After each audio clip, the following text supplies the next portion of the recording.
ব্রহ্মসূত্র ভাষ্যের একটা ওরা মানে বার করে পূজিত বিচার। বিশ্বাসটা কি? পূজিত বিচার।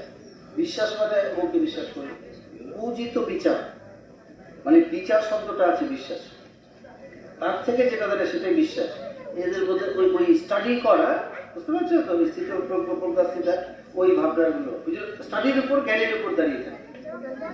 বিশ্বাস শব্দটা আমরা বললাম লোককে বিশ্বাস, কালীকে বিশ্বাস, শিবে বিশ্বাস। উপনিষদ কাদা ঋষিরা এত পাওয়ারফুল, সব এত উন্নত মেধা, এটার মানে করছে পূজিত বিচার।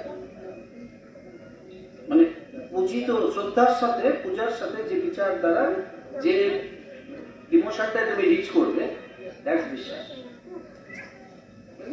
দেখো মান টার্মস গুলো কিভাবে চেঞ্জ হয়ে যায়, আমাদের নর্মাল টার্মস আর জ্ঞানীর যোগে, তো তোমার ওদের ওর বিশ্বাসটা ওইটা পূজিত বিচার, অনেকটা রিসার্চের উপর দাঁড়িয়ে আছে, আউট অফ কার। এটা নর্মালি নড়ে চড়ে না, মানে এগুলো মানে ভাঙা কঠিন হয়ে যায়। তো ওই কঠিনটা হয়ে যায় যদি বোঝা যায়, তখন ওই পথে আপনি চলতে থাকেন। এখান থেকে রকেট চলে না, এখান থেকে রকেট পাঠায় এই পৃথিবীর মাধ্যাকর্ষণ থেকে ছাড়ানোর জন্য এসকেপ ভেলোসিটি বলে, কিছু দূর পর্যন্ত শক্তি লাগে, তারপর ওই মহাকাশের টানে চলতে।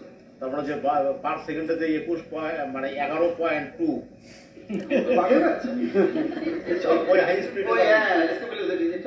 কিছু দূর পর্যন্ত ফেল লাগে, তারপর আর লাগে মানে পার সেকেন্ডে।